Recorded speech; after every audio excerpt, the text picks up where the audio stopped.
ಭಾರೀ ಶಬ್ದದೊಂದಿಗೆ ರಭಸವಾಗಿ ಬೀಸುವ ಗಾಳಿ, ಮಳೆಯ ರೌದ್ರತೆಗೆ ಹೆಂಚಿನ ಸಂದಿಯಿಂದ ಒಳಹೊಕ್ಕುವ ನೀರು, ಶೀತ ಹಿಡಿದ ಮಣ್ಣಿನ ಗೋಡೆ, ಇರಲು ಸೂರಿದ್ದರೂ ಯಾವ ಕ್ಷಣದಲ್ಲಿ ಏನಾಗುತ್ತೋ ಎಂಬ ಆತಂಕ. ಭಯದಲ್ಲೇ ಕಳೆದ ರಾತ್ರಿಗಳು. ನೋಡ್ತಿದ್ದಂತೆ ನೇರ ಮನೆಗೆ ನುಗ್ಗಿದ ನೀರು. ಅರೆ ಕ್ಷಣದಲ್ಲಿ ಎಲ್ಲವೂ ಜಲಾವೃತ. ಇದು ಮಡಿಕೇರಿಯಲ್ಲಿ ಮಳೆರಾಯನ ರೌದ್ರ ನರ್ತನಕ್ಕೆ ಸಿಲುಕಿ ನರಳುತ್ತಿರುವ ಶಾನು ಎಂಬವರ ಗೋಳಿನ ಕಥೆ.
ಮಡಿಕೇರಿಯ ಹಿಲ್ ರಸ್ತೆಯಲ್ಲಿ ಕಳೆದ 13 ವರ್ಷಗಳಿಂದ ಶಾನು ಎಂಬವರು ತನ್ನ ಪತಿ ಹಾಗೂ ಮಕ್ಕಳೊಂದಿಗೆ ವಾಸಿಸುತ್ತಿದ್ದರು. ಪತಿ ಪ್ಲಂಬಿಂಗ್ ಕೆಲಸ ಮಾಡಿಕೊಂಡು ಜೀವನ ನಡೆಸುತ್ತಿದ್ದರು. ಆದರೆ ಕೆಲ ವರ್ಷದ ಹಿಂದೆ ಶಾನು ಕುಟುಂಬಕ್ಕೆ ಆಘಾತವೊಂದು ಕಾದಿತ್ತು. ಮನೆಗೆ ಆಧಾರ ಸ್ತಂಭವಾಗಿದ್ದ ಪತಿ ಅನಾರೋಗ್ಯಕ್ಕೀಡಾಗಿ ಹಾಸಿಗೆ ಹಿಡಿದಿದ್ರು. ಆರೋಗ್ಯದಲ್ಲಿ ಚೇತರಿಕೆ ಕಾಣದೆ ಕಳೆದ 4 ತಿಂಗಳ ಹಿಂದೆ ಮೃತಪಟ್ಟಿದ್ದಾರೆ.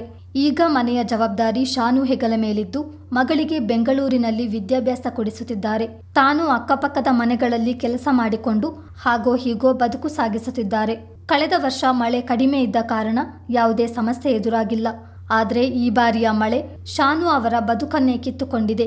ಇದ್ದ ಒಂದು ಸೂರು ಇಂದೋ ನಾಳೆಯೋ ಬೀಳುವ ಹಂತ ತಲುಪಿದೆ. ಕಳೆದ ಕೆಲ ದಿನಗಳಿಂದ ಮನೆಗೆ ಆಗಾಗ್ಗೆ ನೀರು ನುಗ್ಗುತ್ತಿದೆ. ಶೀತ ಹಿಡಿದ ಗೋಡೆಗಳು ಮೆಲ್ಲನೆ ಕುಸಿಯುತ್ತಿದೆ.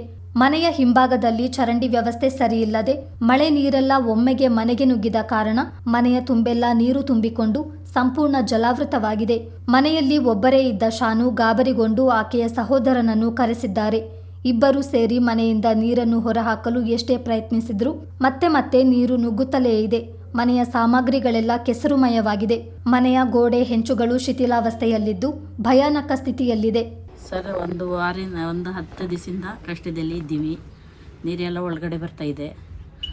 ಮತ್ತು ನಮಗೆ ಕಷ್ಟ ತುಂಬ ಉಂಟು.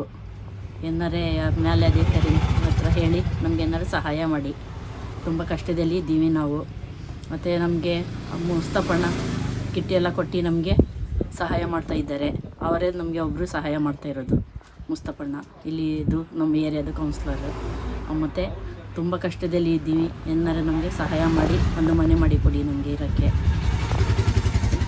ಎಷ್ಟು ವರ್ಷದಿಂದ ನೀವು ಇಲ್ಲಿದ್ದೀರಾ? ನಾನು 13 ವರ್ಷದಿಂದ ಇದ್ದೀನಿ. ನಾನು ಈ ಮನೆಯಲ್ಲಿ ವಾಸ ಮಾಡ್ತಾ ಇದ್ದೀನಿ. ಈ ಸಮಸ್ಯೆ ಯಾವಾಗಿಂದ ಶುರು ಆಯಿತು? ಒಂದು 12 ದಿವಸದಿಂದ ಆಗಿದೆ. ಸ್ವಲ್ಪ ಆಯ್ತಾಯಿತ್ತು. ಮುಂಚೆ ಏನೋ ಕಷ್ಟ ಸುಖ ಮಾಡಿಕೊಂಡು ಅನುಭವಿಸ್ತಾ ಇದ್ದೆ. ಈಗ ತುಂಬ ತೊಂದರೆಯಲ್ಲಿದ್ದೀನಿ. ಈಗ ಅನುಭವಿಸೋಕ್ಕೆ ಆಯ್ತಾ ಇಲ್ಲ. ಮನೆಯಲ್ಲಿ ಗೋಡೆ ಬಿದ್ದೋಯ್ತಾ ಇದೆ.